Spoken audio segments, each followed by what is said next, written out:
lead. Socrates' philosophies and hypotheses. Can't define how I be dropping these mockeries. Lyrically perform armed robbery. Flee with the Channel Live News version 1.1 coming to you live. Well, this won't be live by the time you see it, but we're coming live. No script, no BS, no commercials from the Social Complex, 840 MLK Broadway, whichever one you want to call it, Boulevard, downtown Macon, Georgia. We're down here for what we call the Think Tank, which is from 8 to 10, well, 8 to whenever. They're working on doing an after-work network. More details of that will be coming later. I guess the main thing we need to talk about is there have been charges officially filed in the Trayvon Martin case. And to my surprise, it was second-degree murder. The special prosecutor, she did her due diligence. She didn't go to the grand jury. She decided that there was enough evidence to warrant it going to trial. Now, that being said, it's not over. It's going to be a while before this thing gets resolved. So everybody who joined the Hoodie Spring, as I called it before, had Arab Spring, we have the Hoodie Spring. Don't put up your hoodies yet because the work is not done. We have much more that needs to be done. Continuing on in national news, Rick Santorum has dropped out of the presidential race. So it's looking like now that the presidential race will be between Mitt Romney and President Barack Obama. Newt Gingrich from Georgia, actually went on TV today and said that he's not over, he's not done, and he's not going to be done until the fat lady sings. Excuse me for the fat lady who was offended, but you know that's the expression. Also, we haven't heard from Ron Paul yet, which Ron Paul is still in last place. You know, the delegates doesn't automatically go to the next person if you know how politics work. If you don't, you need to do a little research because just because Santorum dropped out, that doesn't mean that Mitt Romney now has 900 delegates. That's not how that works. It's not over. So he reached the magic number. And I think the magic number is 1,071 delegates. So as the races continue on, it'll be easier for him to pick up delegates because he's not running against quote-unquote any serious candidates. Okay, in local news today, we got two things for you. One, the July 31st consolidation vote. There are a couple other things on the ballot. Make sure you are abreast of what's going on. It's a pivotal time in the Macon, Middle Georgia area, and you as citizens, it is your duty, it's your responsibility to be informed of A, it's coming up, B, it's not the November election, but you still need to make your voice heard, whether you feel strongly for or against consolidation. We'll do another show to talk about the merits of consolidation and try to do a fair and balanced, not the Fox News type of fair and balanced, but a fair and balanced take on what's going on. You know, why should we support consolidation or why should I not support consolidation? The pros and the cons presented in a real manner. You know, there's been a few forums where people who have their own agenda, you know, have presented quote-unquote panels, blue ribbon panels about what's going on. On April the 19th, I believe my brother Vincent Muhammad is hosting the Robert Brown MLK Symposium in the Douglas Theater. I believe the start time for that is 6 o'clock. I'll verify that and make sure I put it on the end credits of upcoming events. The focus this time is the youth and media. So make sure that if you are engaged with the youth and the media that you participate in that. Speaking of the youth, Bill County has released the updated graduation rates for the 2010-2011 school year. Now, this revised rates posted to say that look, if a student started in 2007 and was supposed to graduate in 2011, this is what's supposed to happen. In fact, this is not just Bill County, this is actually the state of Georgia. And this was posted in the Macon Telegraph. Bill County has an old rate of 65.1%. The revised rate is 51.3%.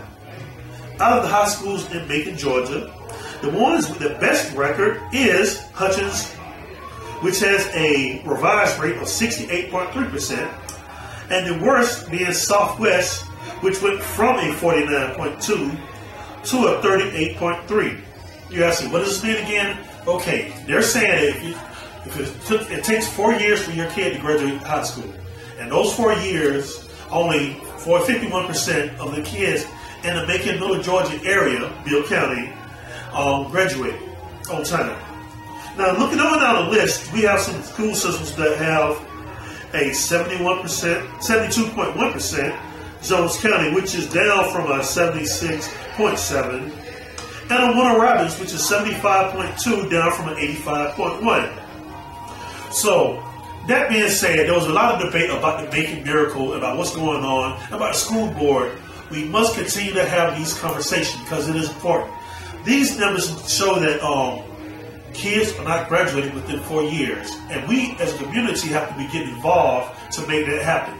Whether it be tutoring, whether it be something like what Dominique Johnson does with the Urban CEO, you know, or whatever you do, like Pilar Wilder does with her dance, you know, set high standards. And Jeff Hodges is going to be interviewing a few people today, and one typical night at the social complex, you're likely to run into a Pilar Wilder, Dominique Johnson, Danny Glover, not that Danny Glover, from the Democratic chair, and a host of other people. Shamonte Thomas, also for Positive Lifestyles. So with that, I'm going to end my segment. Like I said, this is Channel Live version 1.1, broadcasting from the social complex. So, how you doing? This is Jeff Hodges sitting here with Pilar Wilder. We're going to talk about her dance studio. You're going to tell me, where's your dance studio? Haia Dance Studio is located on Vineville Avenue. We've been in Macon for 11 years. We are the oldest dance ensemble and dance company specializing in West African Dance Company in Middle Georgia. We also have Haia Dance Studio, the ensemble. We are in our 15th season, and Haia travels all over the Southeast representing Macon in dance education. Okay. What's your age group? We start at age 3 up to adults. So when you say you start with age 3, what type of dance do you teach the 3-year-olds? 3 to 4 and 5-year-olds in a class together, and they learn West African dance and movement. I think children are very cute, but when it's time to go on stage, they should look good, not just cute. Parents pay money for classes, plus the children are talented, and so I don't want to dumb down dance education for the children younger. So instead, we teach them the basics of West African dance and movement, turning right, turning left, moving your right foot versus left, up and down. They learn the basics to put that together for actual choreography. So when they're on the stage, there's no one on the side telling them what to do, no one in the audience saying go right or left. They're on their own to do a really good job. Oh, that's excellent. So how long you guys been around? The studio's been around for 11 years, and the performing group has been around for 15 years. Some of the places you guys perform. Oh, wow. Recently, we performed here locally. We performed at the Foodies. Also performed at the 11th Hour Awards. We are the official dance company of the Grand Opera House. We are artists in residence. And we'll also be representing Macon this next month, May 7th, for the Georgia Council for the Arts convention that's right here in Macon. They chose 8 performing arts groups from all over the states. Only one from Middle Georgia, and that's Haia. So we do churches and schools. We perform quite a bit throughout Macon and outside of the city as well. Now you work with young men as well, I imagine. We have a great number. In fact, our dance studio has the most boys of any studio in the city. This year, we just performed at the Grand Opera House last month. Performed a production called Stained Glass, and it was a collaborative effort with poets, pastors, dancers, and singers, all performing James Weldon Johnson's God's Trombones to the dance. So you have the poems that are also sermons brought to life with music and dance. And in that production, we had Jinkies, I think, probably 10 or 11 boys in that production. That's excellent, because you know a lot of guys, they want it. So that's well, yeah. But during my years at the studio, I also taught elsewhere. I was also congruently, I was a dance teacher for Fort Valley State University, Tubman Museum, Macon State, and I also filtered my dance education into the public school system as well. I was a public school teacher for 8 years. And in that process, I met a lot of young men who were completely frightened, especially black boys. Some of the other ones don't want them to think they're homosexual because they dance. Well, if you reach the children in a way that they can understand, again, you do not dumb down education. just find different ways, and I like to include many different art forms. Don't just do ballet, tap, and jazz. West African dance especially is a nice way to reach young men. It's all about showing how strong you are and how masculine you are. And we do a lot of partnering, a lot of lifting, and what strong football player, basketball player doesn't want to take a young, beautiful girl and toss her over there and catch her and prove, A, how strong he is, and then also learn how to interact in a wonderful way with another young lady, and learning how to hold her hand and hold her waist without thinking thoughts that you should not be thinking. It's a wonderful process. They learn more than dance in these classes. They learn how to be young men. Right. So I look forward to every time we have a new young man join our classes at the studio. It just makes me very happy. Now, I hear the passion in your voice. How long and what made you actually want to be into the dance? I would imagine it's seeing a dance company my freshman year in high school. So I'm from Augusta. I attended a school for students who were going to be doctors and engineers. So I went to A.R. Johnson Health Science Engineering Magnet High School. So I was going to be a pediatric surgeon my whole life. Okay. And I saw a dance company perform my freshman year in high school and fell in love. My mom put me in the school. The next week I was in the ensemble performing. So I just had a passion for it and still didn't really know I wanted to dance for a living until my mom got really sick in 11th grade. I had to stop dancing and get 2 jobs and stay in the school where you couldn't have bad grades. So it's a lot of work. But 2 years of not dancing made me realize how much I loved it and loved it even more than medicine. So I pursued the dream. You're doing wonderful. Thanks. So where's the next location you guys going to perform here? Tomorrow we'll be at Mercer University performing for the Diaspora Day. The following performance will be for the Pan-African Festival, April 22nd, 27th, and 28th. We're performing for Pan-African Festival. After that, we have May 7th. That'll be the Georgia Council for the Arts convention right here. And the National Endowment for the Arts CEO is coming to Georgia for the first time. And he's coming to Macon, not Atlanta. That's a big deal. Yes. We're performing for that event as well. Our big finale this year is May 19th. It's our dance spring recital. All students, ages 3 to adults, performing. Excellent. Well, appreciate you taking the time to share with us. This again is Pilar Wilder and Jeff Hodges. I want to thank you for tuning in. Interview number 2 with Shamonte. 3, 2, 1, go. This is Jeff Hodges here, and we're on location with Shamonte. We're going to talk about positive lifestyles. How you doing, Shamonte? I'm doing pretty good, man. Why don't you tell us a little bit about positive lifestyles? Well, it kind of was something that I had in mind for a lot of people that I felt need to actually put that in their lives. So I kind of juggled over a few ideas, and this is the one that I felt that was permanent. Like, this is a good brand. Who wants to deny themselves something positive? And at the same time, the lifestyle aspect is just the things that event-wise that I want to kind of bring out. And it's something that, you know, the black community really don't engage in. Something that over the time that we actually lost, and I think will be essential in, you know, in our lives to make things better for the future. Okay. So how long you guys been around? Typically it's been about 2 years, you know what I mean? But 1 year fully manifested into what it is now. So what's some of the things you guys do and what do you do? Well, so far, I mean, we've supported a lot of nonprofit organizations with community cleanups, like MCEO, Macon Enrichment, you know, organization. Also helping with the middle schools, giving them sort of a celebration day for achieving success in their CSRT scores. We've done community cleanups that I put together myself. As far as going around motivating people to, hey, get out, clean up the trash in your neighborhood, because unconsciously they might not be aware of property value, you know. Right. And also Woosah Wednesdays, where this is sort of a hub for networking black business owners, entrepreneurs, come in, you know, meet their fellow, peers, maybe exchange some services, you know, share some leads, right. You know, and at the same time we do, you know, live band music. We play neo soul and true hip hop, you know, that has a message in it. Right, exactly. And also we do painting for, you know, many of us had painted since grade school, so, you know, just kind of getting some cultural values back in its proper place. Absolutely. Now I can honestly say I appreciate the ambiance. You got this thing down pat. What's the age group that you guys work with? Age group as far as, well, really it's pretty much any age group. Okay.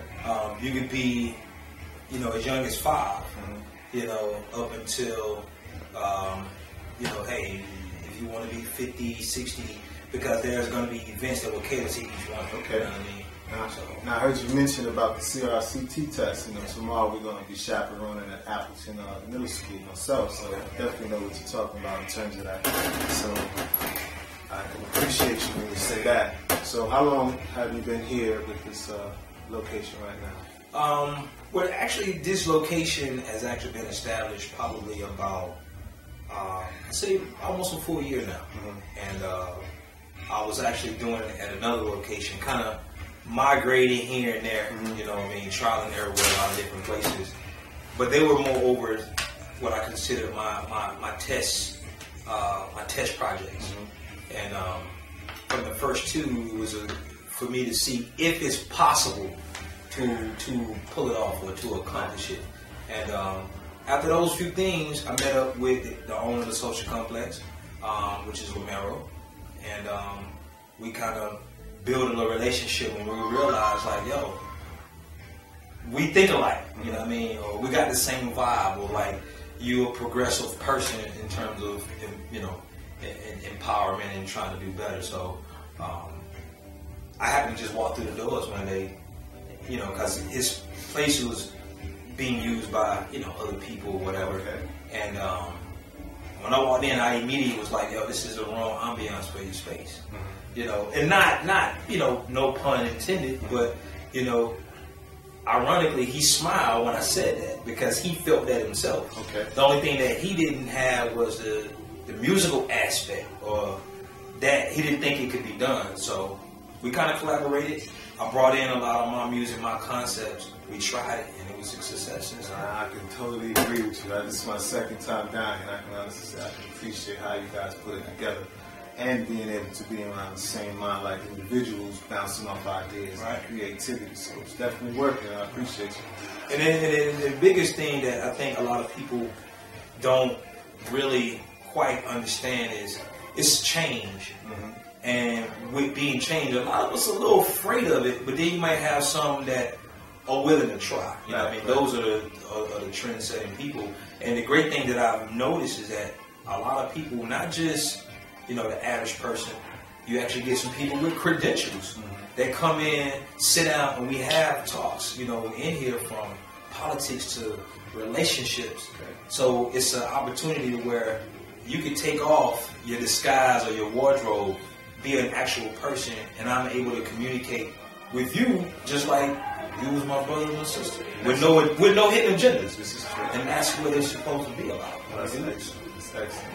So we're looking for big things in the future. Appreciate you taking the time out, Shemai. Again, it's Jeff Hodges. See you again. Jeff Hodges, we're back again, sitting with Dominique Johnson, Pastor Dominique Johnson. We're going to find some of the things he's doing in the community. And tell us about your organization. We have an organization called the Urban CEO, and it's really like my brand. Like, I am an Urban CEO, but really CEO also stands for Community Empowerment Organization. And when you use that, my whole idea though is to make people into CEOs. They come alive, they come and walk in their own destiny, and you know, it's just me taking business principles and add it to a social problems. You understand what I'm saying? So that's the whole concept behind the Urban CEO, like a play on words, and hopefully we can make other Urban CEOs. What's the age group you work with? Well, basically, with the Urban CEO, man, I work from everybody from, from everybody in the community. Let me say that, from the womb to the tomb, so to speak. One of our mottos is to serve, equip, and empower individuals and the community. My job, 9 to 5, was Upward Bound, which was 9th through 12th grade. And so we help those students prepare for college.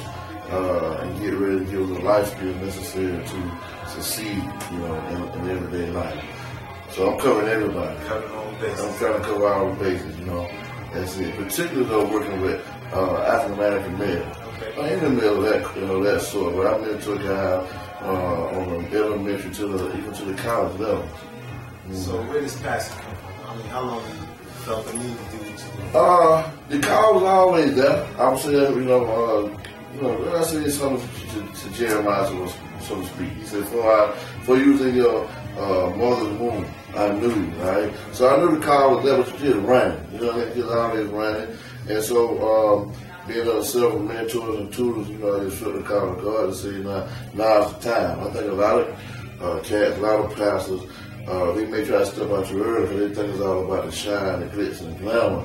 But that's not how I take it, you know. I really see it as a stewardship of people's souls. I look at it as the ultimate call. Even how it as the President of the United States, because we're talking about life and death, and you know, that's how I look at pastoring. And so that's how it is. So my wife and I, we started a church called Kingdom Life. And we have Bible studies at Rosa Jackson on every Thursday at 7 p.m. And for right now, we're doing the core team, so we meet at our house on first and third Sundays.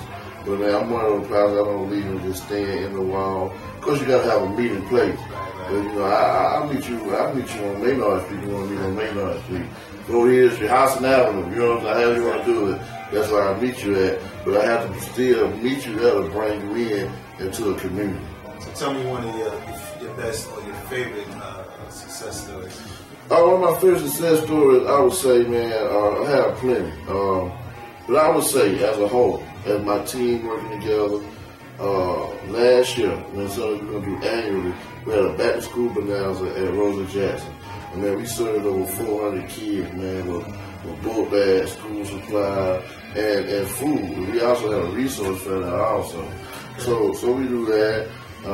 You know, you want to help out a lot of organizations, man, but, you know, being married to kids, you can only do but so much. So that would be one of my things. I'll say this, Jeff. Anytime one of my young men, and not just my young men, one of my young ladies who will come through the Upper Bound program and come back and say, you know, I appreciate what you did for me. Okay. You know, that right there lets you know that you're laboring out in line. Okay. Well, we look forward to seeing you doing more big things, and eventually we will come back at you and get you in our magazine, you know, that's respected. Hey. Feature with what you're doing and making Georgia. I appreciate it, bro. All right, thank you for taking the time. Let's take it back to 79. I bomb atomically. Socrates' philosophies and hypotheses. Can't define how I be dropping these mockeries. Lyrically perform armed robbery. Flee with the lot.